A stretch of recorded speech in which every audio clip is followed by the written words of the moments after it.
Hey, what's going on, everyone? Welcome to another episode. Super pumped to be here with you live with my buddy Chris Gurnee. What's going on, Chris? Morning. Going good. Going good. How's everybody out there? Yeah, dude. Hey, guys, if you're doing good, go comment right below. Let us know how good you are doing out there. I always loved it. There was someone in my life back in the day. I used to be like, hey, man, how's it going? He'd be like, better than good. I was like, damn, I wish I was feeling that good. But yeah, nonetheless, hey guys, welcome Chris Gurnee to our show from as Danielle would like to say, the Pacific Northwest, right? Right, from the Pacific Northwest. Yeah. You and your team up there, but specifically, what part of the Pacific Northwest are you and your team operating in right now? We're operating in Seattle, so Seattle, Washington. Okay. All right, so yeah. that general area of Seattle, but I mean, your team, you got team members in different parts of, Seattle's a pretty big area, right? So like you got team members in different parts of that metropolitan marketplace. Is that correct? Yeah, we cover actually a really broad range. So we're actually not only just in Seattle, but we're in Yakima, and then it goes all the way down into Ocean Park, Washington, like Pierce County area. So really broad. Okay, gotcha. Well, tell everyone, everyone on the show wants to know who the hell is Chris Gurnee and the Chris Gurnee team. So tell everyone watching and listening a little bit about you and your team. Yeah, so a little bit about me, born and raised, Seattle, Washington, 49. Went to school here, went to Ingram High School, went to Edmonds Community College. Spent about 11 years at Nordstrom prior to going into real estate. I've got a 13-year-old daughter who's a stud in softball. Nice. My right hand, which is Danielle, wife, right hand, been with me forever. God bless her. God bless her. I know we're not easy. Us drivers, us guys, we're not easy sometimes. So, but that's a little bit about me. My background. I can tell you also. I'll get a little personal on a personal level. I'm somebody with I have epilepsy. I've had it since I was about 14 years old, and that's been a big thing for me to kind of overcome. I also had when I was younger, like a little tiny bit of a speech impediment, which I got past, and learning disability. And that's a big thing that I want to make sure everybody understands is it doesn't matter how hard it is, right? If you got the right systems and processes and the right people around you, you can do greatness. Dude, I love that. First off, thank you for being transparent, being vulnerable with everybody watching and saying and talking about that. Because a lot of times I feel like people want to hide certain things about their past, but you're like, here's who I am and I'm here to help affect change in the world. That's awesome. By the way, touche on the fastball, softball, because as you follow me, I'm all in the softball world right now with Addie. So that's cool. But all right, real quick, Nordstrom's. I got to ask you if it's true. Obviously through different business classes, sessions, speakers, all that, a lot of people talk about Nordstrom's as an example of world-class customer service.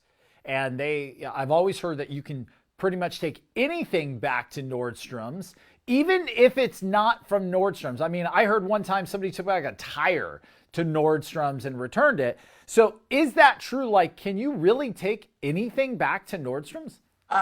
So that was, I left 18 years ago. So 18 years ago, yes. Nowadays, I don't know about that. That tire story was an Alaska store. Somebody rolled up, and actually Nordstrom used to sell, I believe, tires. So yeah, you could return just about anything. But I will tell you, once you returned it, you are buying something.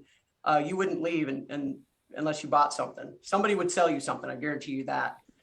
Yeah. Well, that's really cool. I mean, was there a lot you learned about customer service that you've now rolled into your real estate practice from your time at Nordstrom's? Yeah, big time. I would say one of the biggest things that I was able to learn is the communication part. So really stopping and listening to what the client's asking for, right? And not what you think they want, right? And then making sure that you follow through with that. I think those are really, really big aspects in sales that a lot of people miss out on that I've integrated into my real estate career and into my team. Yeah, well, I know how important it is in sales because I always say great salespeople actually don't talk very much. They listen a lot more than they speak. But how are you doing with that right now in your business, meaning from a leadership standpoint?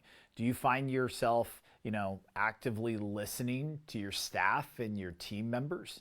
Yeah, so I do a lot more listening than I do doing. Before I would do a ton of I would do it all, right? I would be doing everything for everybody else and getting it set up. So now I listen to what they're doing and then make adjustments accordingly to whatever they may be saying, right? And listening to what's happening to them. They're, oh, I had this, this is how I got past no. I had this no, and Yeah. this is how I did it, or I wasn't able to do it. Tell me how to get past it. It's funny because right now in our office, we're on a huge, I don't want to say path, but one of the key aspects that we are really focused on right now is leadership development. You've heard me say this time and time again, once you get your business to a certain point, the biggest struggle that you have is the growth and development of people, and more specifically, the growth and development of leaders. Yeah. And, just internally inside our Slack channel, even today, I was talking about something about leaders. And one of the key things that it takes a lot of leaders time to realize is really great leaders listen. They don't speak. Just like in sales, great salespeople listen more than they speak. Great leaders listen more than they speak. And anytime, I always find that anytime I'm working with a really great business owner, and specifically, obviously, most of the guys that I deal with are either in marketing, sales, real estate, whatever it is. Like, the one key aspect I hear from all of them is if anyone wants to grow a great business, they have to know how to sell and how to listen. And really, listening goes into sales, but you got to know how to sell and you got to know how to listen. No matter what role you play, if you're going to be a business owner, you got to know those two things. And most of those great business owners have a background in corporate sales or corporate customer service, like you did. Coming back from Nordstrom's, I know guys from Xerox and people from Facebook. They learned how to sell. They learned how to listen. So I was intrigued to hear, like, okay, your time in Nordstrom's had to put you a little bit ahead of everybody else simply because of that corporate structure you got on how to sell, how to listen, how to be consultative to your customers. Yeah, no, big time. It went from, just so everybody kind of understands, it went from just stocking shelves to working into working in like a cafe, to then getting on the sales floor. But then being on the sales floor, it was being taught a process, right? And I think that's something a lot of people really don't understand in real estate, is that to be highly successful, you got to have a solid process and you got to stick to it. Right. And if you stick to the process and obviously make adjustments accordingly where you see the opportunities, you'll have high success. And that's what I was able to take from what I learned, right, on the communication, the follow through, the customer's always right, listening, and implementing that into real estate. We've had high successes. So how long have you been in real estate now? 18 years. 18 years. So you went from Nordstrom's to real estate. And I'm going to ask you why here in just a moment, like why you make that jump. Yeah. But 18 years, how long were you on your own? And how long were you on your own in real estate before starting to grow a team? It was about probably 5 years, because when I was in, the market was it was like what it was 6 months ago. It was crazy and easy. And then obviously, as we all know, it kind of crashed. So I had to figure things out. I had to figure out how to do short sales, figure out how to do REOs. And I taught myself how to do that by Googling it and then making hundreds of calls to people that didn't know who the hell I was, right? To try to build rapport and relationship, communicate with them over the phone. And so it was about, probably 4 or 5 years, roughly, right around there, until I starting my first team. What made you actually make what actually made you make the jump into real estate from your corporate job? I felt that I hit a ceiling of what I was doing. So I don't know, but for a lot of agents and probably team leaders, it gets to the point where it gets pretty easy what you do, and you need a challenge, right? And for me, I don't know, I feel like I was the best, maybe not the best of the best, but I was damn good at selling, and it wasn't as challenging as it once was. And I saw real estate to be something that was a new challenge. And I had been talking to a ton of different people about it and decided to pretty much jump in and do it. Gotcha. So you jumped in, you started selling by yourself, went through that patch of the 08, 09 financial crisis, were still on your own. Then you decided to start a team. What's your team look like today? Oh boy. So the team now, it's way different than what it was before. Before, no processes really. It's like, how much shit can you throw against the wall? Whatever sticks, sweet. It's not like that. Now you've got about 19 agents, and you have pretty serious processes with the solid CRM, what has all of our clients in it. We've got a lead manager that's running the system, right? And then you've got another 4 dialers that are making phone calls, setting appointments, and helping follow up for those agents that might be too busy to follow up, right? A full-time social media manager. I used to do all the posts. So I got somebody helping me out and the agents out. And then an assistant to the dialers. And then a full-time transaction coordinator, because guess what? Mr. Control Everything wanted to control where all the paperwork was going. Not a good idea, guys. So we got a full-time TC, Danielle, ops manager. Didn't really have that, right? Yeah. So what's your team, like 30 some odd people? Yeah, it's actually, yeah. It's probably about around 30. But I mean, I was counting the agents, there's 19. The admins, yes. It's like another, 6, 25. And yeah, we have about 28 on the team. Yeah. That's awesome. That's awesome, man. And you're still growing every single day. I know, especially you're getting really heavy in the recruiting right now, bringing more agents onto your team, getting the lead flow designed up. I mean, your agent count's going to be over 40, within the next 12 months. And that's exciting. That's a big freaking team. Only so many in the country have that many agents. So kudos to you, man. Kudos to you. Yeah, appreciate it. Yeah. Thank you. Yep. It's a slow, I'm moving slower than I probably should. We're taking baby steps right now, but soon enough, with your help and guidance, I'll add another 30 agents in 90 days or less. Well, I'm going to tell you, man, it's not in which the speed you grow, because I've watched a lot of I've been around team leaders for the better part of a decade, and I've seen a lot of them grow really fast and crash really fast, right? Those that also grew really fast had a hard time with profitability. Profitability became a very big factor because systems were breaking, right? Systems were breaking. Oh. All of a sudden, even in my business, when we grew really fast, we had a hard time with staff. We had staff turnover because they were getting burnt out so fast because we couldn't hire even like a transaction coordinator. When we were trying to go from 2 to 3, it was a hard process to find that third person that would fit into this queue, that would work well inside of the culture of the office, that, and all these different things. And we just, two TCs, we're dealing with 70, 80 files at a given time, which is way too many. I mean, that's 35 files per TC. And we don't just have them do, paperwork. We're having them make weekly customer service phone calls to all the clients. Like, they've got scheduled calls with 35 people that are going to spend 5 to 15 minutes per call, on top of dealing with the agents, on top of dealing with the paperwork, on top of dealing with corporate. Like, we got all these things going on. I mean, they were getting burnt out.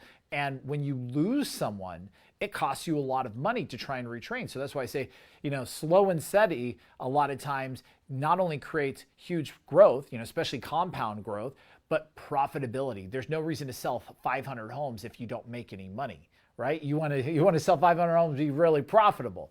So speaking of that, Chris, you've been in real estate long enough to know different pitfalls. And I always like to find out different people's take on, the biggest struggle and challenges and pitfalls that they see inside of real estate that agents make all the time. So, dude, tell me, like, if I come up to you at a conference, which, you've been to enough conferences like me, people just walk up to you all the time and start chatting with you. Yeah. If I'm like, dude, Chris, you've been in real estate long enough. Like, what's the one major pitfall to avoid? What would you tell me? Well, so I would say don't try to control everything, because you can't control everything, right? And I think that's and that's kind of vague, I know, but that's kind of a big thing. A lot of us agents and even team leaders, we want to have control of everything, so we don't trust the process that we have in place, and be okay with that process failing, because you're good enough to fix it. And we're mechanics, so our job is to come in and fix the I don't call them problems, but the opportunities that arise. Yeah. We come in and fix it, and be okay with that, right? Because if you can't, it's going to slow you down, and you're going to make other mistakes, like you were saying in the beginning. And I think that's a big thing, trying to control everything. That would be one pitfall. If I can do two more, I can. I got two more good ones. Dude, well, before you do, I want to chime in, because there's two things you said right there. Number one, having to do with problems. And I always joke around with people. I'm like, you have to fall, as a business owner, you have to fall in love with problems in the process of having problems, because profit is in the problems. Yeah. Profit's in the problem solving, right? That's where all the money is. Solve problems for a lot of people, make a lot of money. And along the way, you're going to embark. Even me in my business, dude, we still deal with crap all the time that I'm like, oh. But then I see my little thing on the wall and go, wait a second. This is the way we're going to make more money. There's no way we're going to make a net profit of 10, 15, 20 million dollars over the next 5 years unless I solve a shit ton of problems. Yeah. Right? So that's the first thing. Second thing is, you talked about, releasing, right? Like, you got to trust in your systems and your processes. This is, I sent this out to my leadership team this morning, and I was going through my morning routine, part of that's reading, and I'm rereading Leaders Eat Last, Simon Sinek, great book if you haven't read it. It goes, the responsibility of leaders is to teach their people the rules, train them to gain competency, and build their confidence. At that point, leaders must step back and trust that their people know what they're doing and will do what needs to be done. I love that. Right? You know what I mean? Like, you gotta bring them in, you gotta train them, you gotta invest time in them, build their confidence and their competency. But once you do that, you gotta take a step back. You gotta trust in them that they're gonna actually go run that system. But I always say this, you gotta know the fine balance between trust and release and trust and inspect. Because that's hard for a young leader, right? Like a person leading people.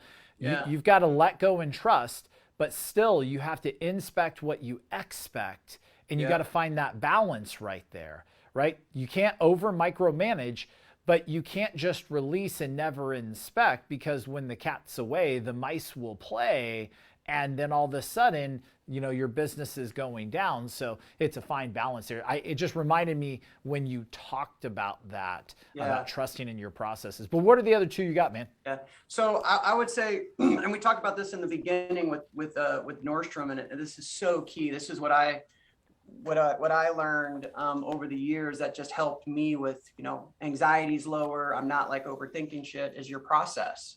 You got to know what that is. And then you got to live it, and you got to do it. You got to do it every day.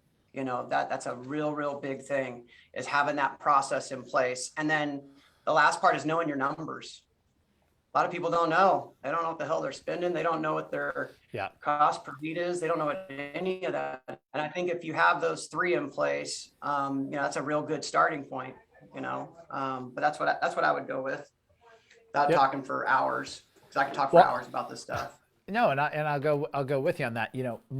I always tell agents, I've been in this business long enough to see different systems, right? I've seen different coaches.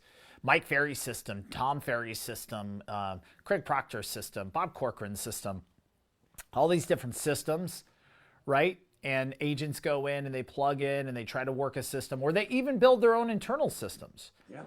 The biggest challenge is to your point, they don't just live it, right? They don't just live it. They don't just let it go through its process. They always want to tinker with it or mess with it or adjust it, right? Like I always tell people, it's like, if you just implement that system, it will work to a certain point though, right? Now there's times that you have to improve on it, but man, most people just don't operate the system. It's not about being perfect. It's about getting it done. Like I always say, people, yeah, he's an old school guy, but I got to give credit where credit's due. Mike Ferry stuff. They go, well, cold calling his using a script, it doesn't really work. It does work. It's not fun. It's not the highest and best use of your time as a business owner. Right. But if you hire dialers in, you give them that script and just have them learn the script. The script may not be perfect, but it's good enough to get you results that you're looking for. Does that make sense? Yeah, 100%. Then coach your team and your agents on how to do the same thing, and use that script to have those conversations if and when things do slow, right? So you're teaching them, you're helping them sharpen their tools in their tool belt. So if things do adjust, they can make those calls and then they can slay the phone, just like the dialer can. For sure.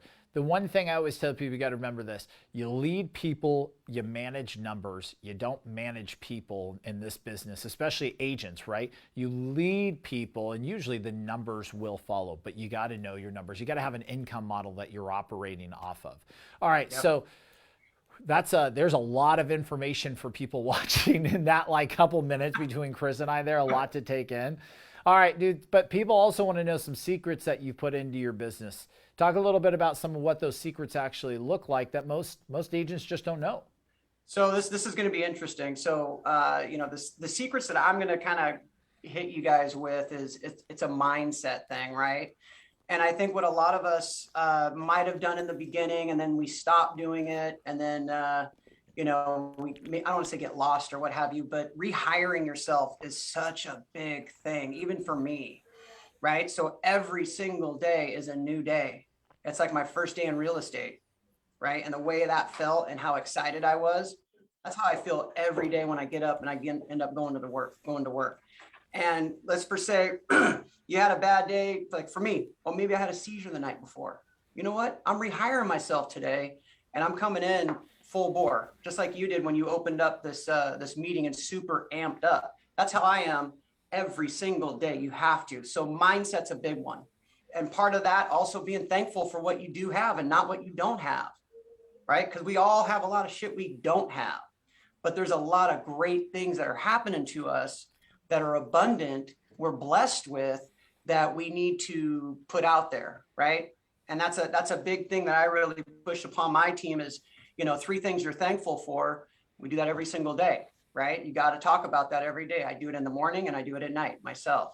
So, it's not like a secret of like, hey, you can make $1 million by doing X, but to keep your mindset right, that's going to help you do your job consistently and to stay, on point. And then your team is going to feel that, right? Your team will feel that energy, right? That you bring it, I bring it. The rest of the team leaders that we work with, they bring it. So I would say for sure it's mindset, man. Rehire yourself every day, mindset and abundance of what you have and not what you don't have, and be thankful for it.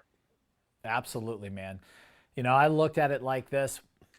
When I sold 100 homes, I was so thankful. I was so happy. It was like, dude, finally hit triple digits as an agent, right? Because not many people do that as an agent, no matter where you're at. Like for me, it's like, okay, the destination as the leader of the company that I have on my mind all the time is 5,000 home sales in a year. But when I sell 1,000 or 1,500, is it to not be thankful? No. Is it to be so driven that I sacrifice my family, my faith, my fitness, my health, all that kind of stuff? Absolutely not. Every day is an absolute blessing that you get up, and you got to be thankful. Start your day that way. That's actually part of, if you've never checked it out, you absolutely should. Tony Robbins has a morning routine meditation that you just go through, right? Obviously by your reaction, I'm guessing that you've gone through, but it's just, Tony, yeah, dude, but it's those things that you're thankful for, and it changes your biochemistry. to operate at the highest level. And I will tell you, if you don't come in a state of gratitude, being thankful, energized, ready to rock and roll, your company is going to feel that, and your company is going to feed off possibly your negativity. And then it's a downward spiral for your company culture. Yeah, so it's big time. And I'll have one more. Let me give you one more. This is another good one that I really preach to the team. And this is what I teach. I kind of put out there is we work for the people, not the money. We work for the people, not the money. Because if you work for the people, the money and accolades and all that stuff's gonna come. But it'll follow. Working for the people is another big one that's another secret. I'm dead serious. I love that. Working for the people. Working for the people. All right. Final remarks. We're going to wrap this up. Final remarks you want to leave all of our viewers and listeners with? I would say this. Every day, have a mindset of openness, abundance, and understand that you're writing a chapter. You're writing a different chapter in your life, right? So if you have a negative mindset, bad juju is going out, that chapter is going to be a drama. If you got a positive mindset, abundance is going out to the universe, that chapter is going to be amazing, right? And people are going to keep on wanting to read that book with you. That's how I'd leave it.